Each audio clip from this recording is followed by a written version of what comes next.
Muy buenas mi gente, bienvenidos a Crónicas y Mates. Bueno, en esta edición de Crónicas y Mates tengo el agrado de traerles a ustedes a Jesús Perdomo, el profesor Jesús Perdomo, el grande, el único Jesús Perdomo que tenemos en Castillos, uno de los historiadores más importantes que tiene nuestra zona. Y bueno, como él lo dijo en una de nuestras charlas, a veces un mapa puede decir más de lo que puede llegar a leer en un libro. Quiero que en los próximos minutos, aparte de poder disfrutar de las imágenes que van a ver, también puedan disfrutar de las palabras del mismo profesor Jesús, que va a estar acompañándonos los próximos 20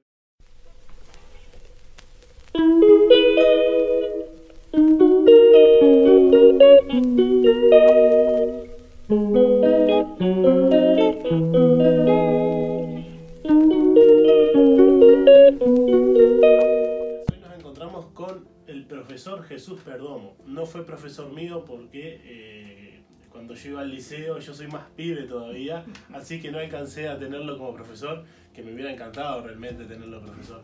Profesor, un gusto que esté en Crónicas y Mates, la verdad que era el debe y para mí tenía que haber sido el primer capítulo con usted porque es una de las referencias más grandes que tiene Castillos y los pagos. ¿Qué le puede contar a la audiencia de usted como persona, para quien no lo conoce, para quien dice del otro lado, quién es que está detrás de esta cámara en Crónicas y Mates? Bueno, primero que nada agradecerte la deferencia de venir a perpetuar en la imagen una cantidad de mapas que por distintas circunstancias están en mi poder. Como este que estamos viendo, que no es mío, esta es una pieza fundamental del doctor Amadeo Molina Fayet, el primer mapa que se ha hecho en Rocha de lo que fueron los primeros propietarios, o mejor dicho, en esa época concesionarios de campos, se los daba. Estamos hablando de la época de los españoles, ¿no? Claro. Cuando el virrey o el gobernador de Montevideo o alguna autoridad concedía el campo hasta que el rey los necesite, es decir, era todo un poco provisorio, el rey nunca se enteró ni necesitó nada, ¿no? Obviamente. Bueno, un gusto realmente estar aquí, porque esto es, cómo llegué yo a esto, los mapas, y después vamos a ver. Es algo que me gustaría contarle a la gente que está ahí del otro lado, es cómo empezó usted, porque yo estuve leyendo que usted vino de San José, ¿verdad? Sí, yo mi niñez, yo recuerdo que cuando en mi primer viaje en la Honda, que era lo que había en esa época, la Honda, ferrocarril y Honda había. Sí, con el Gaigo, exacto, la Honda Plaza Libertad, me acuerdo que era todo unido, y empecé diríamos de San Carlos para acá, de Rocha para acá, y empecé a ver Las Palmas. Me empezó a venir una depresión. Ay, Dios, pues realmente sufrí y pensar que ahora Las Palmas son mi hábitat. Parte del día a día, ¿no? Se las cruzan cada esquina. Pero además, sí, cómo no. Bueno, y yo sí, en Isilda Polier, departamento de San José, también con acostumbrado a ver propiedades chiquitas, generalmente gente que tambo, lechería, quesería.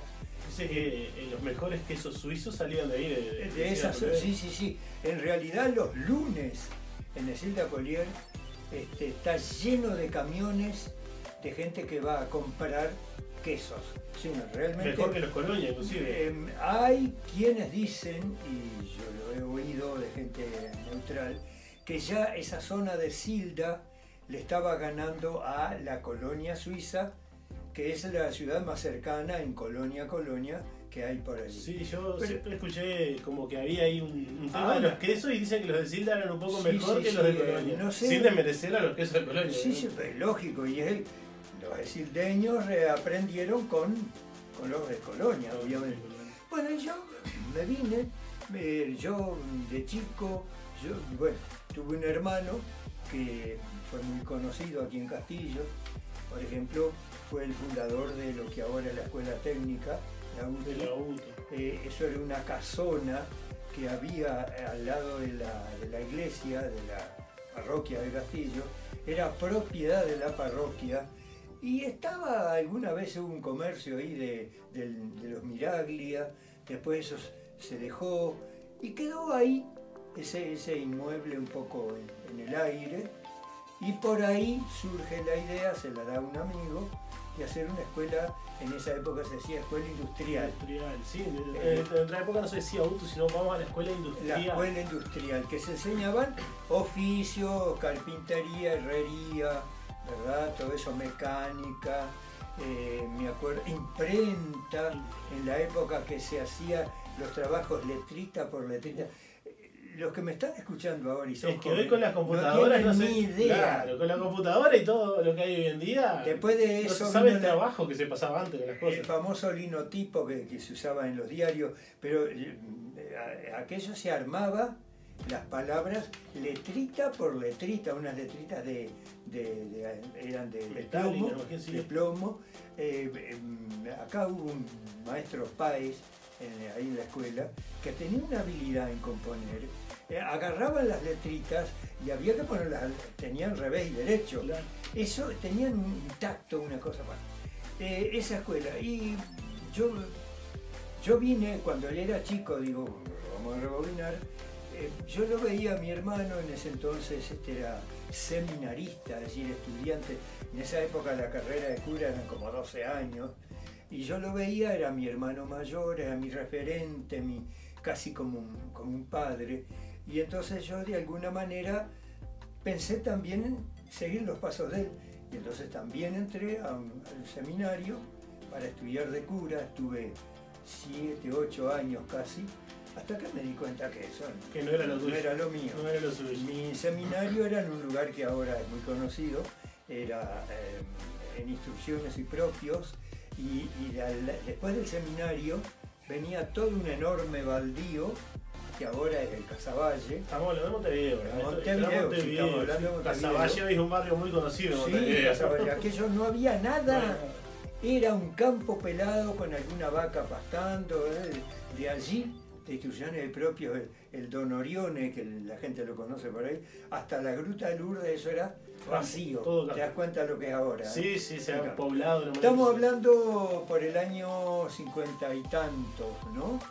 Y me acuerdo que en la cancha de fútbol que teníamos en el seminario, que iba mucha gente de afuera a pelotear con los estudiantes mayores, y iban, yo qué sé, Máspoli, Julio Pérez, iban futbolistas de aquellos profesionales. Nombres de renombre de esa época. Hacía poco habían ganado Maracaná, hacía 2 o 3 años.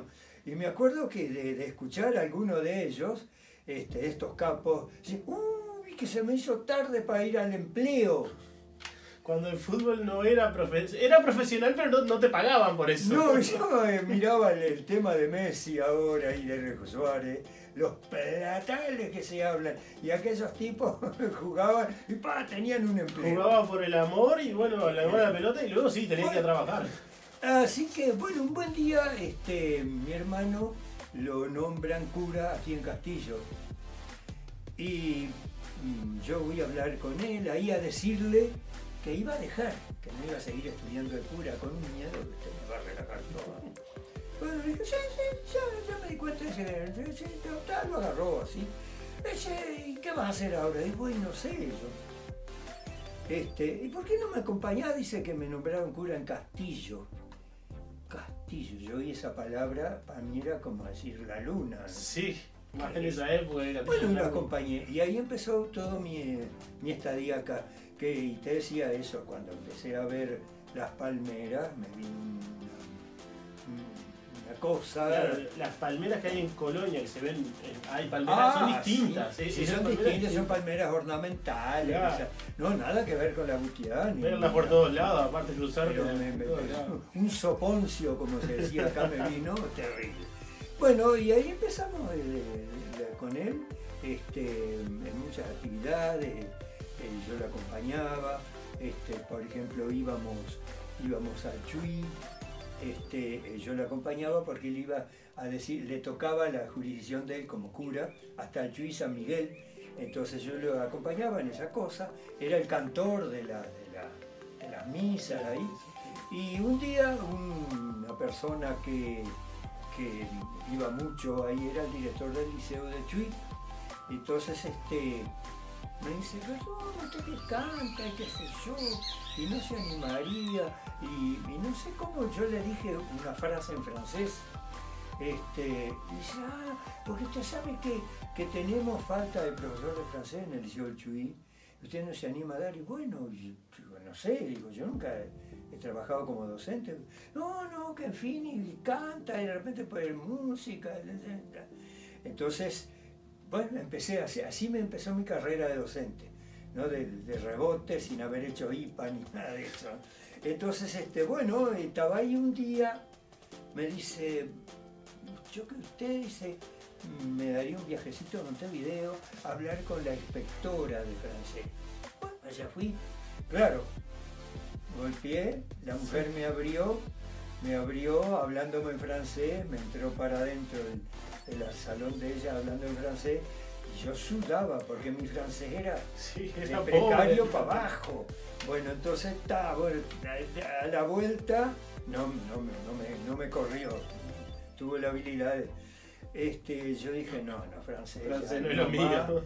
Y música, y ahí es lo que hice durante muchos años, música, y más tarde también un maestro que daba clases de historia nacional, se fue porque lo invitó otro colega de Venezuela, se fue a dar allá a Venezuela, y quedó esas clases, y como yo ya estaba en el liceo, y qué sé yo, ¿y usted no se animaría? En esa época el IPA era así. Era más fácil entrar a trabajar. Y bueno, además, claro, los gurises de la época, yo recuerdo una cosa estupenda. No digo que lo de ahora no, es decir, no sé ahora porque no estoy en Extremadura. Pero a uno lo llevaban ellos. En realidad, iban con ganas de estudiar, sí, no era tan obligatorio, sino que iban porque tenían ganas de estudiar. Además, y por ahí, eso me tiene que ver con esto de los mapas, porque a mí me interesaba mucho en la parte historia y todo eso, más que la historia tradicional, que era lo que pasó en Montevideo y Canelones, y alguna cosa excepcional. Es lo que se ve en los liceos. O sea, pero ¿por qué no empezar a hurgar en las historias del interior? Y por ahí sale el tema con los años de esto de los mapas, que realmente es algo que me gustó mucho hacerlo, y llegué a trabajar con ellos en los últimos años de docencia, y por eso que los mapas tienen figuras y demás, porque... hacerlos un poco interactivos. Sí, interactivos, no, y sobre todo cuando yo trabajaba en escuela, les gustaba mucho a los gurises ver caras, claro, ¿no? Así que por ahí empezó, y bueno, hice 30 años, me jubilé de docente, me acuerdo que lo que sufrí, los primeros tiempos sin clase, ¿no? Sin entrar a un salón, yo soñaba, ¿no? Ya, pesadillas, porque claro, uno realmente lo quiere eso. Claro. Bueno, y eso es un poco la historia acá en Castillo. Y bueno, y por ejemplo, por allí, hablando de las actividades en la parroquia y la escuela industrial, ahí se formó, yo integré un grupo de teatro, doña Angelita Visconti de Miraglia era la directora, hacíamos teatro ahí, y también nació un grupo de folclore, el conjunto folclórico Vidalista, que fue el primer conjunto uruguayo de folclore, ¿no? Que actuó en televisión. Actuamos en Canal 10, aquel viejo Canal 10 del cilindro. Saeta cuando recién nacía. Tengo fotos, era un plato porque había sido un cilindro de exposición industrial. Y de ahí lo adaptaron y ahí nace el canal, que estaba donde ahora está el Ante la Arena, por ahí estaba el canal. Sí, estaba el cilindro municipal. El cilindro era ese, sí, ahí estaba el canal adentro. Que lo demolieron, sí, y después se hizo ahí está. Ahí era el Canal 10 y el Saeta TV Canal 10. Que me acuerdo que cuando actuábamos, bueno, el escenario era un telón que es poco más ancho que este mapa y la cámara fija ahí, ¿no? Porque no se podía... No había movimiento. Nada, sí. Y nos regalaban a la salida fotografías con en primer plano la cámara y al fondo los artistas. Y entonces, o sea, con esa foto decía, mira, salió en televisión. Estuvo en televisión, era una cosa... Sí, aparte que en esa época quizás no mucha gente tenía televisión tampoco. Y no, exacto, no, era una cosa de élite. Sí. Bueno, y con el conjunto Vidalita, el conjunto folclórico, anduvimos mucho por muchos lugares, dentro de aquí del Uruguay, ¿no? Fue una satisfacción. Después tuve otros grupos, ¿no? Posteriormente en Chuy, San Miguel, los cantores de San Miguel, las voces de San Miguel, ahí en 18 de julio, es el nombre oficial ahora, pero el vecino de allí dice San Miguel. Eso, 18 de julio, fue el Bueno, así que está, eso es más o menos.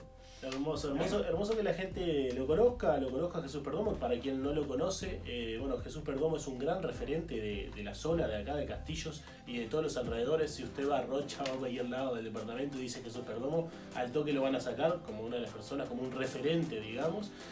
Bueno, yo le quiero hacer un obsequio porque la gente de la Dirección de Turismo de Rocha siempre nos está obsequiando cosas para nuestros invitados.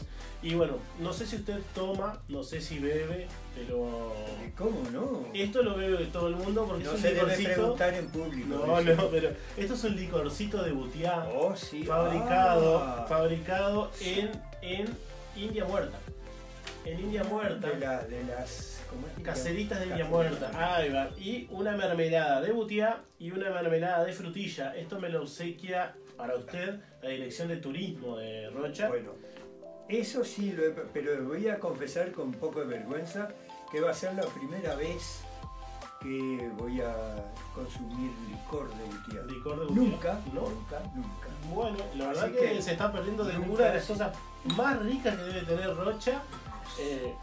Yo realmente no es que consuma tanto, pero el Butiá es de las cosas más exquisitas. Sí, Y todo lo que se hace con él. Y bueno, el licor de Butiá o el famoso guindado entre nosotros, porque nosotros acá le decimos el guindado. El guindado, es realmente muy exquisito. Bueno, es un obsequio. Muchísimas gracias. Y justamente hoy hablando con un amigo mirando en la televisión un panorama de lo que son los palmares. La Radio Universo tiene un sitio ahí en la televisión que bueno, tú lo conoces perfectamente bien. Sí. Seguro. Te voy a contar las imágenes ahí que pasan del señor Braña. Sí, hoy me encontré con Braña. Hacía mucho que no lo veía, le dije que íbamos a tener yo lo miro y lo disfruto, todo eso. Esas imágenes aéreas. No, sí. Bueno, ahora vamos a acompañar porque en el siguiente bloque, que usted no lo va a ver porque estamos grabando, pero cuando ustedes lo que están ahí sí van a ver un bloque de todo lo que es los palmares. Vamos a hacer unas tomas de los palmares que en Rocha es lo más lindo que tenemos junto con la playa. Sí, exacto. Alguna vez me metí en ese palmar de ahí, de la vuelta del palmar, ese palmar denso que hay, que uno pierde referencia pierde referencia del horizonte, pierde todo, referencia de todo. Hasta de arriba y abajo, aquello. Sí, a uno llega un momento que le da como una cosa. Entrando al palmar, imaginemos que esto es el palmar aquí, este es el mapa de Rocha que tenemos. Usted una vez que entra al palmar acá se le pierde la referencia de donde está, porque es inmenso, son 70.000 hectáreas de palma. Entonces, usted arranca a caminar y no ve más que palmas y palmas y palmas, y no sabe cuándo va a salir de esa inmensidad. Sí, pienso que a alguna persona le puede provocar algo... Yo creo que si es una persona que nunca entró al palmar y lo tiran en el medio del palmar y le dicen sale como puedes, va a tardar unos días en salir porque... Sale loco.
Pelagios, el cual en este momento él lo está buscando porque lo prestó y como muchas cosas que se prestan a veces no vuelven. Se fueron. Pero vamos a arrancar con un mapa muy interesante. Acá arriba vemos que dice combate en el Maturrango y la Lechiguana. En la Lechiguana, el 24 de mayo de 1897. Esto fue en medio de una revolución que hubo, la revolución de 1897, previa, fue como un conato de los blancos, previo a lo que sería después, en 1904, la revolución, ya la grande, donde muere Aparicio Saravia. Acá Aparicio era uno de los tantos jefes, pero no era de los más importantes. Y acá siempre me gusta, como te decía hoy, tener caras. Claro, referencias. Y acá tenemos dos personajes, los dos jefes, diríamos, o los dos referentes en ese combate. Marcelo González y el manduca Manuel Carvajal, no sé por qué le decían manduca, brasilero eso, ¿no? Y hay que ver que acá está, en esa época, no era Castillos, era San Vicente de Castillos, era el nombre correcto, ¿no? Y saliendo en el camino hacia ¿no? Por los indios, el camino de los indios, la 16 actual. La 16, aquí se encuentra a la izquierda el cerro de la Lechiguana, como dice la gente. La Lechiguana, una batalla muy importante. Bueno, ahí está. Y en ese año, 97, esa debe haber sido la batalla más cercana a la ciudad de Castillo, que hubo, por lo menos que yo sepa. ¿Por qué San Vicente de Castillo? ¿Por qué ese nombre se ha elegido? Porque por una cosa, el fundador de Castillos tenía un amigo, muy amigo, diríamos ahora el intendente de Rocha, que se llamaba Vicente, no recuerdo ahora el apellido, y una forma de agradecer, de colgársele de la oreja también, fue lo de San Vicente de Castillo. Bueno. San Vicente Mártir. Hoy en la parroquia sigue llamándose así, San Vicente Mártir. Le agregaron ahora, la parroquia tiene dos patronos porque la gente en determinado momento se quejaba de que no había un referente de la Virgen María. Claro. Entonces ahora es porque hubieron curas salesianos ahí en esa parroquia que para ellos la Virgen María Auxiliadora. Entonces ahora es San Vicente y María Auxiliadora. Pero para abaratar un poco la cosa, San Vicente de Castillo. Sí. Bueno, y el Cerro de la Lechiguana. Y esa fue una revolución muy, muy chica. Hubo una primera encontronazo acá en la zona del Maturrango. Que hoy en día hay una piedra allí en la parte del Maturrango donde se dobla para el caminito, aquel hay una piedra monumento que han puesto. Sí, exacto. Tengo entendido, no lo he visto, por lo menos no me di cuenta, pero sí, obvio. Fue una batalla ahí que quedó un poco indecisa y se vuelven a encontrar ahí en el Cerro de la Lechiguana. Los colorados de este señor son los que ganan y los blancos, esto azul, es la corrida de los blancos, como decía en broma, ¿no? Como tomando el pelo, donde disparan buscando, como siempre, la salida. En esa época había una gran relación entre Castillos y Santa Victoria, que después se fue enfriando. Yo incluso recuerdo, yo llegué en 1954 a Castillo, hace un rato, 60 años, sí. Y en esas épocas era clásico los partidos de fútbol entre algún cuadro de San Vitoriense y Castillense, eran como Nacional Peñarol, tenían una rivalidad y una rivalidad que se fue diluyendo y ahora no, y de repente lo hay, pero quedó muy perdido eso. No, eso no.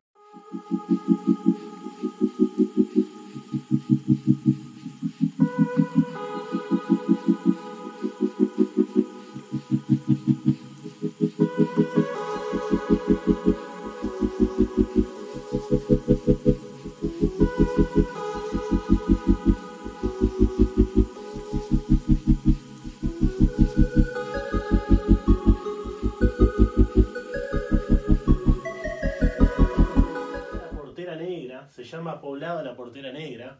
Este mapa, ¿quién fue que lo hizo, Jesús? Ahí está. Investigó esto Raúl Darío Rocha, alias Rochita, acá en Castillo. Rochita era conocido como Rochita, no el que hace pizzas, no, No, es el no, Rochita de ahí las está, pizzas, ese no, ese es otro. Rochita, incluso le gusta escribir versos, él tiene verseadas sobre distintos temas. Raúl Darío Rocha.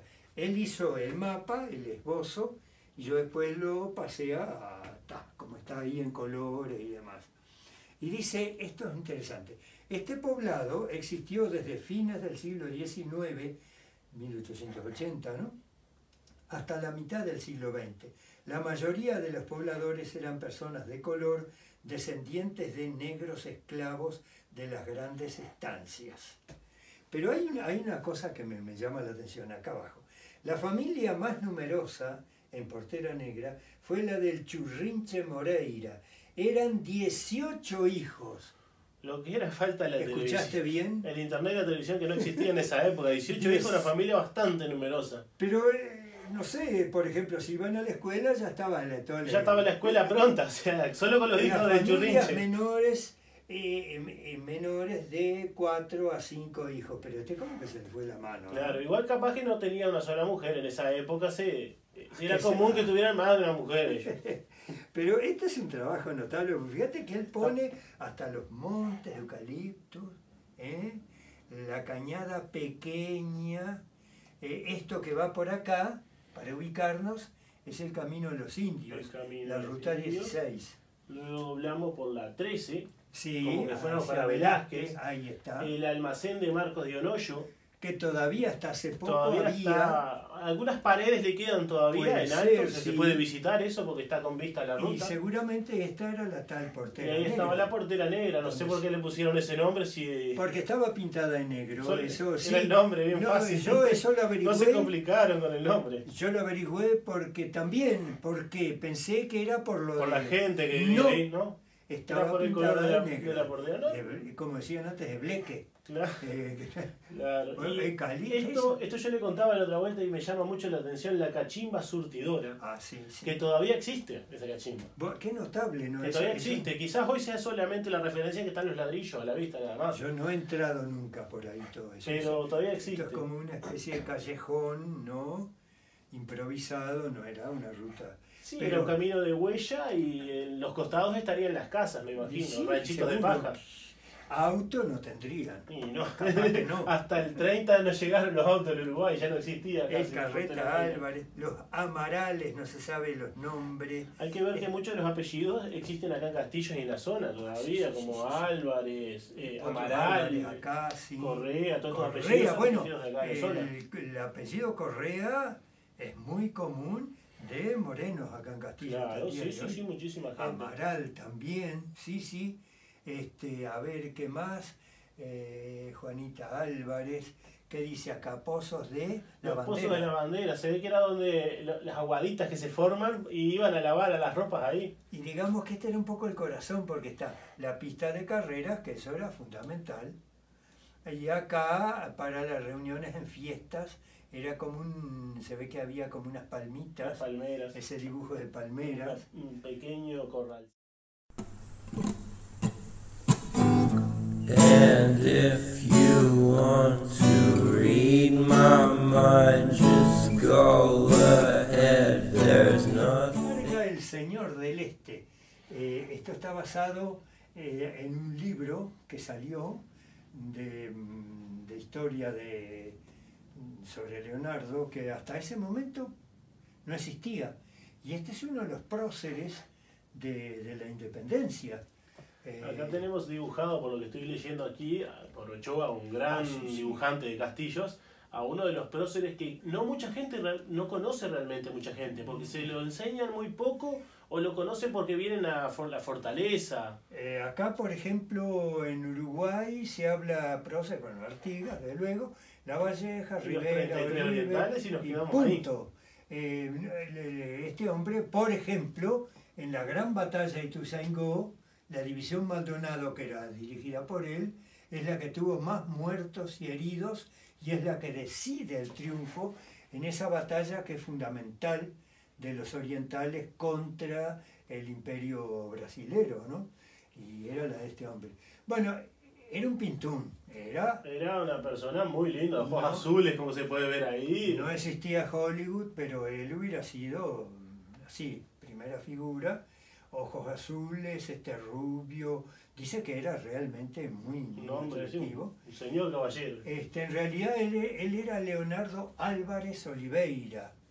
Oliveira, venía de hijos de brasileños. Entonces él, la I esa la quitó. Claro, estaba luchando contra brasileños, sí, con un apellido brasileño bastante complicado. Parece que tenía como una cosa contra los brasileños, ¿no? Y lógico, en esas épocas también. Bueno, y por ejemplo, aquí hay de todo. Estas fotos, estas son fotos. Son fotografías. Un Leonardo veterano, ¿no? Aquí está ampliada el rostro. Esta fotografía, porque esto es dibujo, ¿no?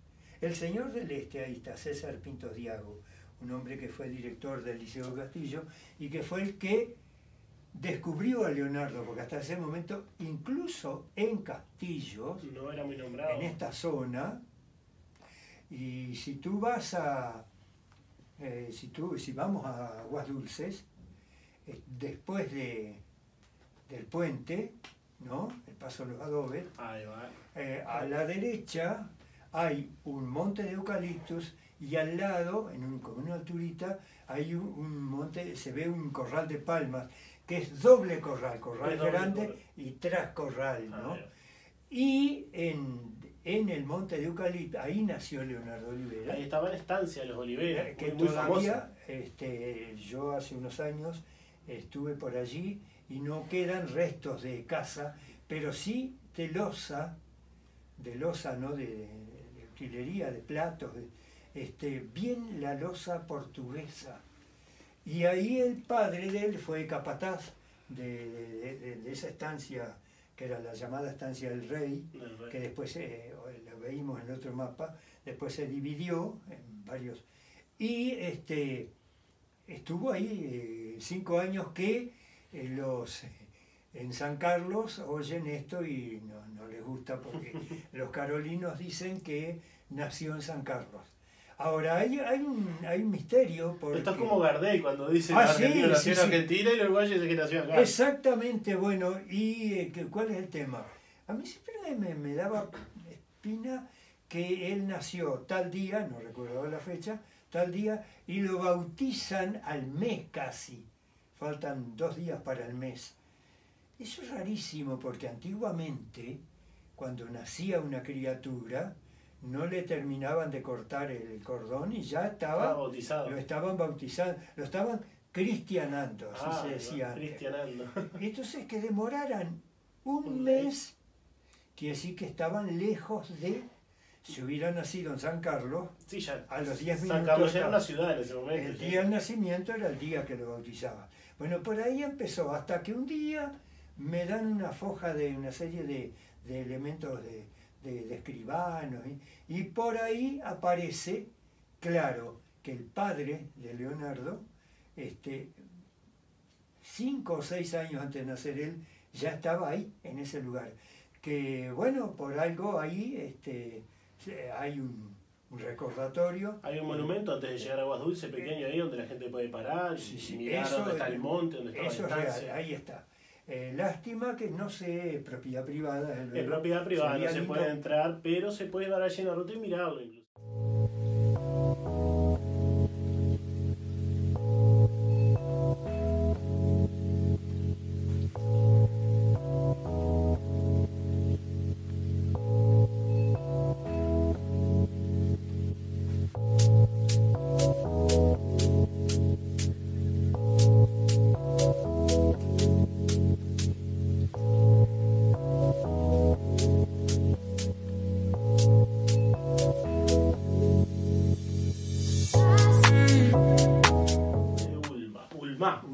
El ojo de Ulma.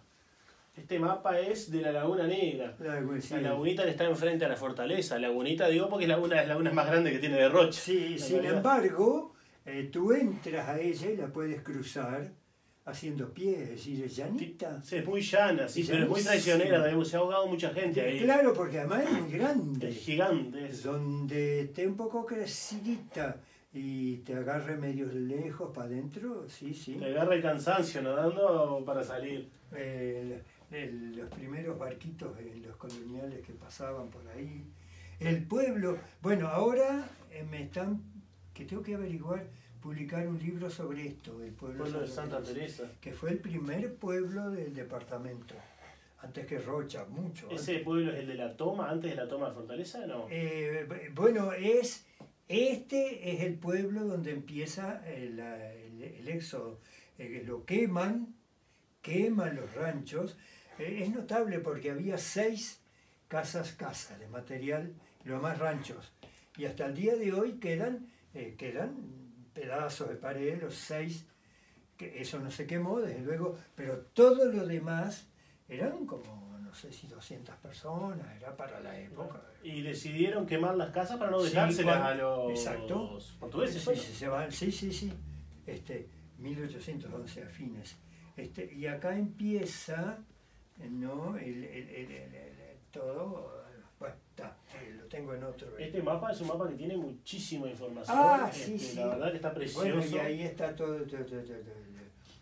Podemos ver que Ulma, que era la laguna, tiene otros nombres. O sea, también fue llamada Laguna Grande, sí. Laguna del Palmar, de Navarro. Sí. Me llama la atención el de Navarro porque, aparte de ser un apellido local, es un apellido que estuvo por todos lados. Y fíjate en la antigüedad, ¿no? 1724. Es 300 años. En que se inicia Montevideo, nada menos. Es un apellido. De los difuntos también, porque en unas piedras que hay en esta zona aparecieron esqueletos. Se ve que los indios de la zona lo usaban como cementerio. Como eso. cementerio. Sabe Dios por qué ahí al lado de la laguna, ¿no? Pero eso ahora no sé si esos esqueletos todos están en museos. ¿Sí? A ver, por ejemplo, no sé, ¿qué es el 4? El 4 es el primer camino de Montevideo al este. Por abajo, quiere decir por abajo. Por adentro de la Laguna Castillos. No como la ruta 9 ahora que pasa por fuera, por digamos. arriba. Por arriba de la Laguna Castillo. Y ahí está una cosa importante, las balizas. Y yo peleo y escribo balizas con B larga. Yo también, y esto está bueno contárselo a la gente, porque la gente dice que no, ¿en dónde han visto escrito balizas con B larga? Te dicen. Ay. No, es que balizas era con B larga. Era el origen, las balizas eran esos palos que se ponían, como el camino venía por ahí, de aquí a la fortaleza, en esa época no iban a Bagallera al Chuy por razones obvias, Claro. ¿no? Y pasaban por aquí, por abajo de la laguna, ahí es donde hay una zona que es más, se extiende un poco el arroyo y no es tan profundo. Entonces había palos clavados, 2 hileras de palos, y esas eran las balizas, como las balizas que se ponen en la calle ahora. Ahí va cuando los autos se dañan o algo de Exacto. eso, esa baliza se escribe con B larga, Con B que larga, estaría y bien ese escrito. yo Pasa peleo. que muchos nombres de acá de la zona con el tiempo fueron Sí, variando porque uno claro. les escribía mal en un registro y ya lo leía otro así y así quedaba. Y ese error ortográfico perduró en el tiempo y hoy en día es balizas con B corta y barra de balizas y arroyo balizas con B corta.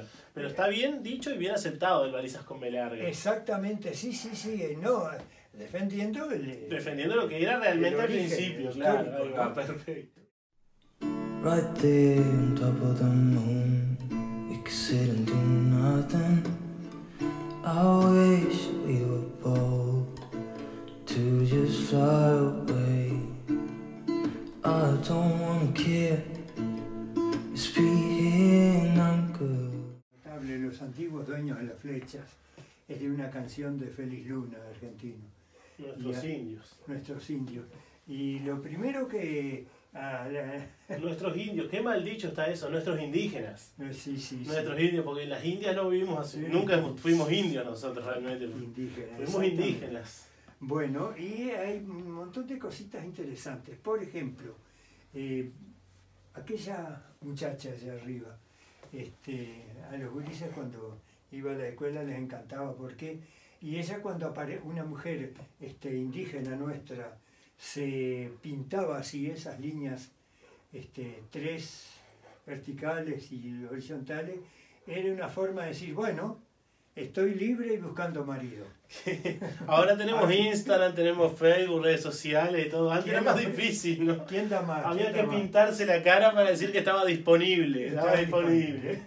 Y yo hice esas ágiles, libres como el viento. ¿Alguna vez los vieron en ese lugar? Porque no sabemos si realmente eran de ahí o que cuando vino el viajero los vio ahí, ¿no? Me gusta, esta es una foto moderna. Esta es una persona de ahora. Quizás es un cerro de indio. Un cerrito de Un indio, cerrito de sí. indio. Pero la silueta... Eran grandes los cerritos de indio. ¿Cuánta gente Ah, harían? sí, sí, ¿Cuántos sí. serían para cavar esos pozos para hacer eso? Bueno, eso también, ¿no? Eso como todos esos trabajos prehistóricos que vemos, tremendos, que uno dice, pero ¿cuántas manos estuvieron? Porque a veces vemos en otros países, por ejemplo, se descubrió en la isla de Pascua esas cabezas Sí, gigantes sí, sí. y todo, que no hay mucho, tampoco no hay registros, y acá tampoco tenemos registros, porque No los tenemos cerritos de indios registro. son grandes, y bueno, ¿cómo lo hicieron? ¿Cuántas personas lo hicieron? Estaría Nada, bueno que te ni podés... para qué, ni para con qué, si finalidad. era un cementerio o era algo porque adoraban a un dios o a quién. Siempre se dice que es algo ritual, pero a veces hay dudas realmente. Bueno, y esto yo me gusta mucho esto, porque esto es una foto que Néstor Rocha. Néstor Rocha, un Íbamos- saludo grande a Néstor Rocha que está en Montevideo. Íbamos para, creo que Velázquez, y ahí por el camino, la ruta hasta Velázquez, es la 13, ¿no? La 13, la de Sí. antes de llegar a A la izquierda, una tarde muy linda, era cerca de la... Había una sierra así, como que invitaba a ir, y fuimos, paramos, de apuro, y encontramos esto, un anillo de piedra, obviamente artificial, es decir, eso no es natural. Había 3, este era el más completo. más grande que llamaba más la atención. ¿Para qué? Parece que eso, en algún lado encontré una explicación, que ahí cuando llegaba, diríamos, a la mayoría de edad, el varón indio, o indígena, como dices tú, tenía que hacer un ayuno hasta encontrar su compañero. Entonces venía ahí, se metía ahí, sin comer ni nada, tenía que estar ahí. Y lógico, llega un momento que está en ayunas, en fin, si llueve, si hace frío, Tenía que estar ahí. aguántese quedarse ahí, y va a llegar un momento que alucina y va a ver algún animal. Bueno, ese animal se mantiene secreto, él no se lo dice a nadie, y ese es su compañero. Así que eso... Estaba muy bueno, es como una especie de rito, una especie De de iniciación. iniciación. Sí. Qué bueno. Pero qué notable, y está ahí, ha de estar, sí, los vecinos no han sacado piedras para... Es otra parte, es otro lugar para hacer un pequeño circuito histórico Pero ¿y realmente. cómo no?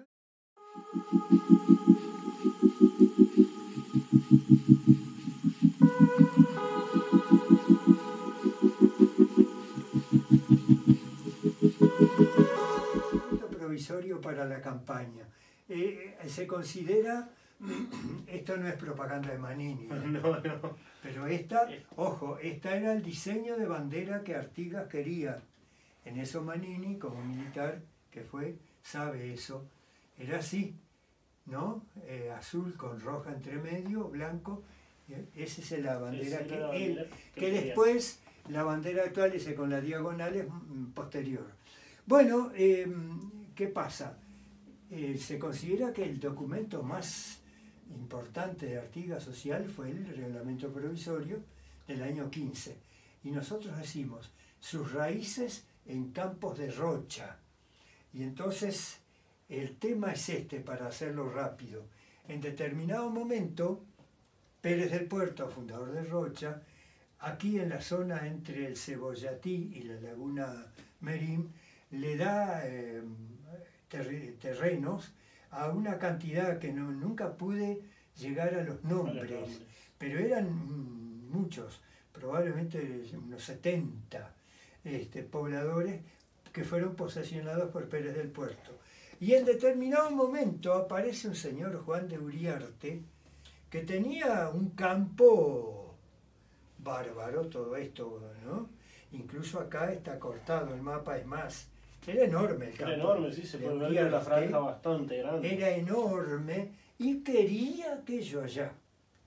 Entonces le da manija a Otorgués, que era el gobernador de Montevideo, gobernador artiguista, y dice: exijo desalojo de los intrusos de mi campo. No era mi campo, era... hay que desbaratar los ranchos a hierro y fuego. Le amenazaba con... nada. Y este Otorgués, que era buen tipo, pero cortito así, bueno, le da una orden al juez del alférez que posesione a Uriarte y expulse a los intrusos de inmediato. Y entonces, uno de ellos, Manuel Techera, cabalga de Cebollatí a Purificación. Y esto es genial, porque hay que ir de Cebollatí. Acá en el mapa está apretado. Es chiquitito, pero tiene que recorrer todo el país. Pero la realidad, yo no sé cuántos kilómetros son. Eso y la cabalgata de Francisco de los Santos allá a Río Janeiro. Lo único, no hay ningún documento que aclare nada. Dice que Manuel Techera era uno de los pobladores de Cebollatí, y fue y llegó a Purificación y se le quejó a Artigas. Y Artigas dice, ¿no? Está numerado todas las cosas.